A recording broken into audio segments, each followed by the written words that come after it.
Hey Ram fam, it's time for Ram Zone. Here's your host, Cam Allen. Hey guys, welcome to this week's episode of Ram Zone. We're going to get started here. My name's Cameron Allen. I'll be your host. And this week we're going to be here with Coach Travis McCorkle.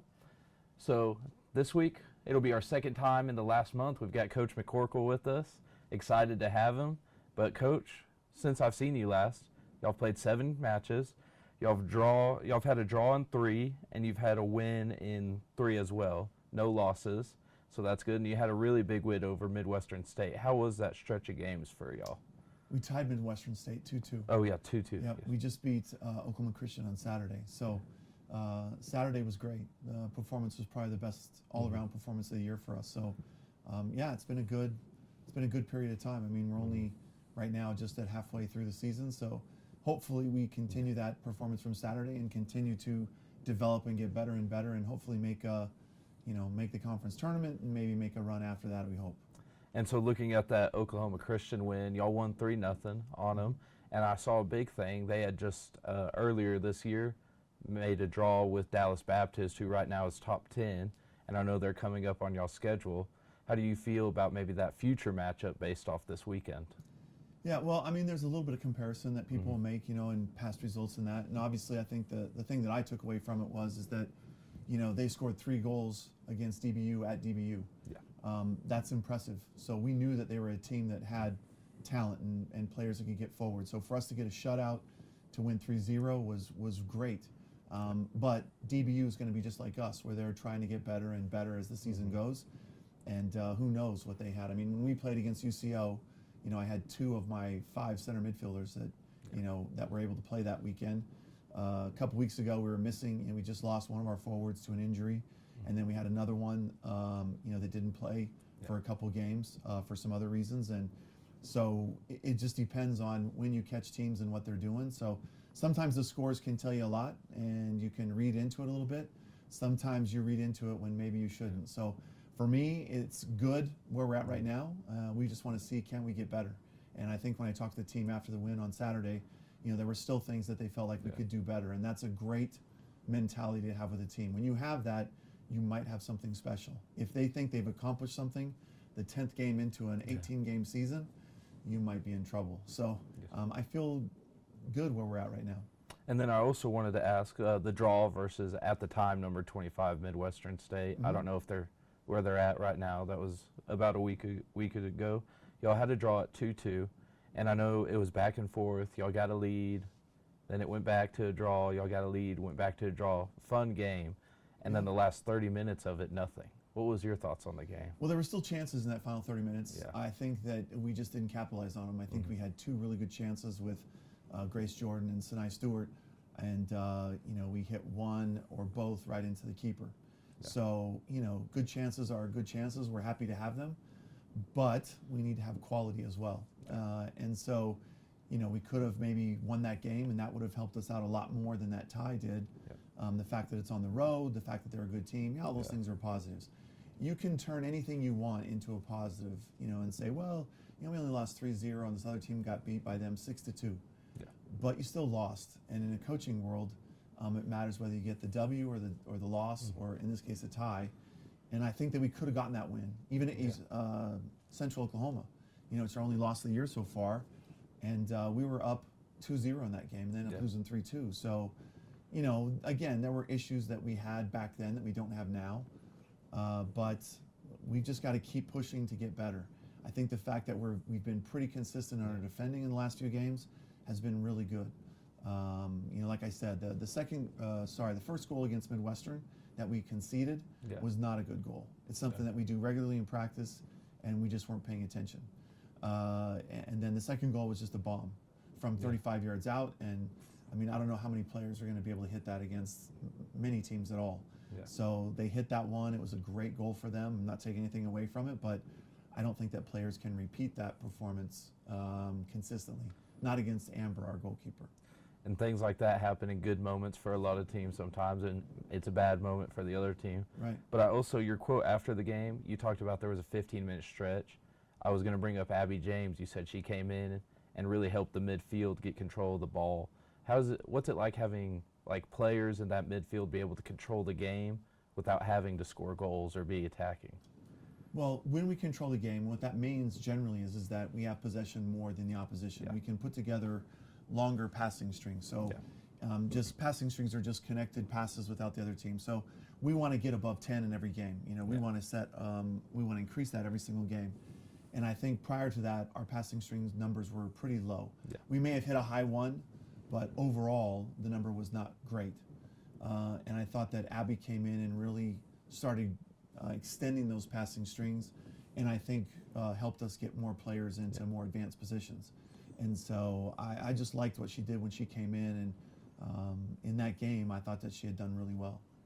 And so on the 7-game streak since I've last seen you, 3 or 4 draws, I believe 3 draws. I think we've tied 3 games total in the year. So whenever it comes down to a draw, like 2 of them against Regis and Metropolitan State University of Denver, whenever it's a 0-0 draw, what are the biggest takeaways you take from maybe those 2 games? So Metro, we were probably fortunate to get a draw. I think that they had probably a few better chances than we did. Against Regis. If we play them again, I would like to think that there's no way that we tie that game, that we win 1-0, 2-0, 3-0. I thought that we were definitely better than Regis, and we just weren't good enough in the final third to score. And then we played against Midwestern last week. I think that one was kind of a neutral. So we've kind of seen a taste of each one of them, whether it's a positive, a negative, or sort of a neutral. And I feel like against Midwestern, I think that if we had played overtime like we used to have, I'm pretty sure one of the 2 teams would have won. There would have been another goal coming because both teams were knocking on the door in the last 15 minutes. They had a really good chance, and we had 2 really good chances, I felt like. So, in that game, we were just like, okay, that's the way it finishes. It's a tie. And in the other ones, like I said, we're probably lucky once and not unlucky, but not good enough in the second one. So you just said that maybe you said there's no more overtime like you may have used to have. Is there a new rule against extra time in these games? Yeah, so we used to have a golden goal, meaning that we played 2 10-minute periods. You'd switch at halftime of the overtimes, and whichever team scored first, the game was over. Okay. That was it. So it didn't matter if it was in the first 10 seconds of the game or the last 10 seconds of the double overtime. And sorry, I misstated that. It doesn't matter whether you scored in the first 10 seconds of overtime or the last 10 seconds of overtime. As soon as that happens, overtime is done. One team has 3 points for the win and one team has 0. So that's the rough part. There's some teams that maybe aren't confident and they say, well, let's just keep a tie. Usually those are teams that aren't confident in their team. Yeah. So we've always been big fans of it. I think it makes for the most exciting finishes to games for the fans. So I wish we would keep it, but I'm in the minority for the coaches that voted against it. And so talking about that, there's a lot more draws in with no more overtime. Yep. How does that affect maybe records going into when you're trying to see who wins conference or maybe hosts that conference tournament? It probably just impacts the tiebreaker coming into play more often, where it's not just records, because lots of times you have head-to-head. Yeah. So like if let's say, for example, because Midwestern's the last team that we tied, if we were tied at the end of the season for whatever position we were in, let's say 3rd or 4th, we wouldn't have that head-to-head record. So then it has to go to, I think it's goal difference, and then total goals for in conference play, and then I think the last one is goals against in conference play, and then like a coin flip. And so you just don't like to see those things happen where it's a coin flip. I know people don't like penalty kicks, but penalty kicks are better than a coin flip. Yeah. So, once we get into postseason play, there will be golden goal. I think it's golden goal. I don't think it's full time. It used to be full time, so it might be full time or golden. I'll have to look at that once we get closer to postseason. But it brings in more tie breaks and more sort of questions about the tie breaks, and it'd just be better if you just finished the games and had a winner and a loser. Yeah. And so with the records right now, y'all are at 6-1-3, I believe. Yep. Well, only 1 loss on the year. Yep. Spectacular. And then you're 4-0-1 in conference. Just the 1 tie, no losses, 4 wins. Y'all are leading the conference right now. How is that feeling? I know we've still got a few games. I think 8 more, I believe. If we're 4-0-1, that's 5. Yeah, there should be 13 games remaining. So yeah. How's that feel? Right. It's early, but you're winning the conference so far. Yeah, well, it's just not 13 games. Hold on. There's 5, so there's 9 more games total, I think. Okay. So we're in a good spot right now, but they don't hand out trophies or do placements for the conference tournament or anything right now. So it's a good, we're on a good momentous run right now, but every game is different, and every game we've got to keep fighting. If we want to win something, and not just respect, but we want to win something, we've got to bring it in every game. And all these games remaining are important. Games are on the road. You know, we still have DBU. We still host St. Mary's, who beat us last year at their place and then beat us in the conference tournament semifinal. We've got DBU, who's one of the best teams, you know, top 10 in the country, and they've been great, so we've got to get a result against them. We've done okay against them in the past, but the past team and the past players are not playing October when we play them. So we're in a good spot, but we still got a lot of games left to go to decide who's hosting the tournament. Are we in the tournament? You know, there's just a lot of things that could still happen. And then I was also wanting to ask, I know in volleyball, they can earn the right to host the conference tournament. Yeah. Is that the same in soccer? Same for us, yeah. Whoever's in first place at the end of the season hosts the conference tournament. So what that means is that we get a bye in the first round. Okay. Everybody else plays on Tuesday before. So they would play, the highest seed would host on Tuesday against the lower seed. And then on Thursday and Saturday, or Friday and Sunday, something like that, then the host institution, number one team, would play the winner of the 4-5 game, and the number 2 seed would play the winner of the 3-6 game. And how big would that be, in your opinion? Y'all had the new bleachers put in, and y'all's new facility. I don't believe we hosted the tournament last year, did we? We haven't hosted the tournament in a long time. I don't think we've hosted anything since probably 2015. So the last time we won the conference tournament was at DBU. The time before that was 2019 at WT. So we have not hosted anything in a long time, and that's certainly something that'd be really nice. But like I said, for us, and it's nice to speculate from the outside, but as far as on the inside, we're really trying to concentrate on St. Mary's on Wednesday. Yes, sir. Y'all are at home this Wednesday against St. Mary's before y'all travel, I believe, back-to-back to Portales, and then you play in Odessa. Yeah, that sounds right. So home game before back-to-back road games. Yeah. How big is that one right there, just before you have to travel for two games? I mean, listen, the biggest thing about St. Mary's is that, like I said, last year they beat us. I think they beat us 2 years before that. But last year, I mean, they beat us in the regular season and then knocked us out of the tournament in the semifinal round. And at that time, we had not given up a goal in the last 8 games, I think. So, and then we lost 3-1, I think, or something like that. And we just got caught in a couple counters, and that kind of really changed the momentum of the game, caused us to have a little bit of bickering and stuff on our, you know, within our team, pointing some fingers and stuff. And so we would like to do better this time than we did the last 2 times that we've played them. We're at home. Hopefully our fan support is good. It's been pretty good. I thought that our last home game, whenever that was, it was good, but I don't think it was great. I've seen a lot more fans there. You know, when DBU comes into town, they're ranked number 5 in the country. But we'd like our fans to be the same as us, where we're consistent in how we perform.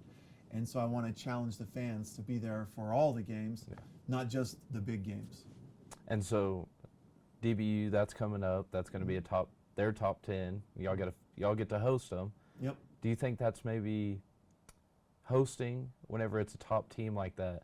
Is that a positive, or is it just a game? It's just another game for you. It's nice for us to have our fans there, but even when we've traveled to DBU in the past, we've outnumbered their fans probably 2-1.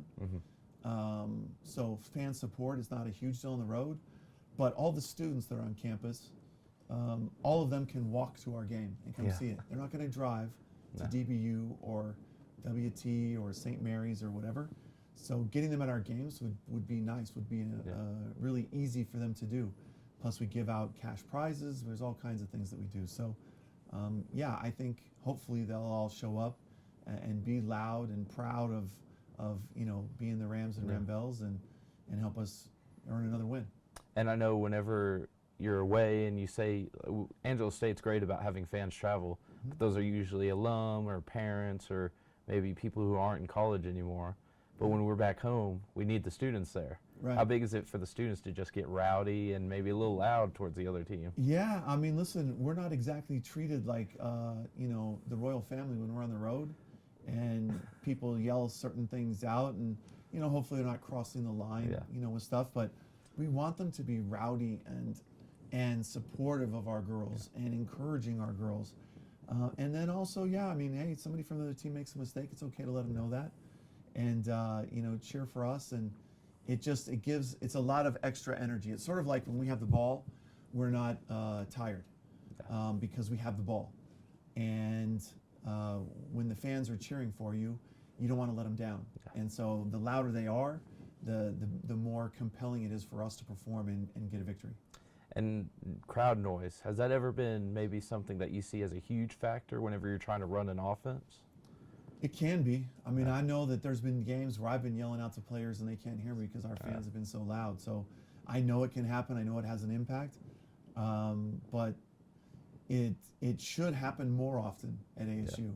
We have the best seating, the best environment with, there's no sun, there's no rain, anything like that. And they got a winning team to support. It should be the best here, better than anybody else. And so again, if the fans want to be considered the best in the conference, then they need to show up. They need to do that job and make it miserable for other teams. And so, again, fans should have some pride in what they do. And when ASU has home games, they should be all over it, trying to give us that advantage and not be, fair weather fans or, well, if my team's winning, I'll support them, but if not, I'm not going to go. So, and I know that comes across as a little bit of a challenge. Yeah. Intentionally, I'm saying it that way. Yeah. I want them there. I want them there for sure. It's hard to be a fan whenever it's not going great. I still watch the Cowboys, but that's not important. But y'all are winning right now. Yeah. Best record in conference. Yep. And so I wanted to ask, last year was maybe not up to maybe what this year was. What's maybe the biggest difference you've seen from this team this year compared to maybe where y'all were last year? I mean, it's ketchup and mustard. It's not the same. It's not the same thing. So last year we lost Harper Saxon, our defensive center back, and we were trying different combinations of players. And for the first 5-6 games, it wasn't working. And then we moved Caitlin Heisey back into there with Tina. And then things started working really well. And Tina was a freshman last year, so her coming in and doing well was fantastic. But it took us a little while to get things kind of turned around. And so we made that change around the 5th or 6th game. And then things started to get a little bit better. And then, we played a couple more games. And that was kind of when we played St. Mary's was sort of the end of us figuring it out. And then after we lost at St. Mary's, I don't think we lost again until we lost to St. Mary's in the conference tournament semifinals. So it's just very different. I think right now, I think that the core of our defense is there. I think we have more depth in defending. And I think that in the attack is the part that was has been a little bit of a struggle for us. I think when you look at our forwards, like Oklahoma Christian, for example, their leading goal scorer has 9 goals in 10 games. Our leading goal scorer has 2 or maybe 3, something like that. We got a lot of girls with 2, a lot with 1, but we don't have that focal point. We don't have that one player that's going to say, listen, you give me the ball, I'll do what needs to be done, I'm going to score. We do it through committee, which is fine, until the committee's not there, and you wish you had that one player that, ignored everything that's going on externally, and they find a way to get a goal. So we're still working on that. That was one of my notes I had down. Y'all have 5 players right now with 2 goals, and then another 6 with 1. So you have 11 total players with goals. Yeah. And I wanted to ask that difference between maybe having one person who carries that load on offense between having 11 people who can go out there and get you a goal. What's bigger to you? I mean, here's the thing. If you say that it's spreading out the goals, and that way if you lose somebody, you don't lose as much, right? Because then you've lost 2 out of, you lose 2 goals out of 10 people that can score, and somebody else just needs to pick it up and score another goal or whatever. But when you have a player that can score 9, 10 goals in 10 games, that's consistently, that player is finding ways to beat their opponent, to find pockets of space in the penalty area. Their technique is so good that they miss less often. So by having a stellar forward, I think you have a more dominant player that can take over games, and even when maybe you don't deserve a win, they can still get you a win. When you have everybody sharing the responsibility, that's good. It's just good in a different way. If I had to choose the one, I would choose a couple players to have 9, 10 goals each, rather than 10 or 11 players that have 1 or 2 goals. I think that you can count on the person that has 9 to 10 goals in 10 games. you can count on them for a goal every game or a goal every other game. I don't think that our forwards have done that, and so it's a challenge. I'm not saying that they're bad, but I'm saying it to you, to them. Yeah. Do more. If they're doing it, then why can't we? Are they faster than us? Are they more technical than you? Whatever that thing is, let's put some extra work in and be better than them or be as good as them. And then talking about your players, I wanted to bring up one. I believe she's a senior this year, Caitlin Heisey. She's a 5th-year senior. Fifth-year senior. What's it like having someone who's gone through the whole 5 years of their career here with you? Yeah, it's been good. I mean, Caitlin's been a great part of our program. She helps in so many different things. She's helped with SAC, which is a Student Athletic Advisory Council. She's helped with a sorority that was on campus that was reviving that sorority. She volunteers all the time to help with different events that we do. She's great with little kids when they're at games. She's been a good, solid player for us. She covers, if not the most ground during a game, she's in the top 2 or 3 at least. Most of the time she's number 1. So covers tremendous amount of area, great defensively. I think this year is she's got a penalty kick goal. I think that's probably the only one that she has. I believe so. But she's always there and trying to get them. It's great. You just have to repeat yourself less to that person because they've heard it. This is their 5th year of hearing the same things, a lot of the same things. So hopefully some of that learning, is stuff I don't have to repeat to her and things that she can repeat to the younger players, so that they get that learning more quickly, rather than have to wait for the coach or the assistant coach to give that information. So they can really help in that way. And so having her around for, I guess, the 5th year now, and you've had plenty of players, you've been here a long time, you've been the coach here. What are maybe some players from your past, the last 10 or 15 years, that you've brought in, had all 4 years, who are maybe some recognizable faces? Well, I mean, the earliest one probably that we had was Sierra Anderson, who passed away just over a year ago, and from breast cancer, which is why we did the breast cancer awareness. We've always been supportive of that. And then I think the next one would probably be, well, actually, let me go backwards. Before that was probably Dorothy May, Dorothy Ortiz, and she's in the Athletic Hall of Honor, and she was a great player. Unfortunately, the team surrounding her was not as good as her, and so they never won anything, but she still holds the scoring record. I worked with her when I was an assistant here in 2001 and 2. And then I think next after that, you'd have to put in that we've had some really good goalkeepers. We had Danny Edwards, who's a local girl. We've had the biggest one most recently would have to be Avery McNamee. She was a 4-time midfielder of the year in the conference. Played 5 years for us, was a first-team all-conference player all 5 years. She was one of the best, if not the best players that we've had. You could argue there's other things that other players have done, but in her position as a wide attacking player, she scored a ton of goals. She was great with the ball. She was one of the most competitive players that you'll meet. And it wasn't competitive in just like talking about it. I mean, she fought and would get angry in practice, if passes weren't good to her, if things weren't done right. There's some players that sort of give fake competitiveness where they say the things like, oh, I want to win, it's so important to me in this, but their talk doesn't match up with their actions. And I think that with her, it really showed every single week. And we've had other players. There's been, there are many others. Ashley Exford, we've had Chantel Whitkey, we've had Kira Miller, who's one of the best goalkeepers we've probably ever had. I think that Amber's trying to use Kira for motivation, for more shutouts, but Kira was probably one of the best goalkeepers that we've had. There were some other ones too. There was Becky Martin that was here when I wasn't here, and she was a very good goalkeeper. So yeah, we've been very, very fortunate. We've had some really good players. I think we've developed some players too. I think Avery and Sierra, for example. Sierra was, got like a half books offer from Midwestern, and we offered her a little bit more, and she came in, was our first ever All-American. I think if that coach had a second chance to bring her in, he wouldn't have offered her just half a books. And then Avery was another one that WT kind of talked to a little bit, but not much, and Lubbock Christian a little bit. But we brought her in, and trust me, they would have all been throwing full money at her, full scholarships at her, if they'd have known what we had seen and what I think our environment and our staff developed within her. And she trusted us, and tried to implement the things that we give them on a daily basis, and I think that helped her become one of the best midfielders in the conference ever. And talking about how each of these positions, they do different things that make them so great, is there maybe a position that maybe you're specialized in developing?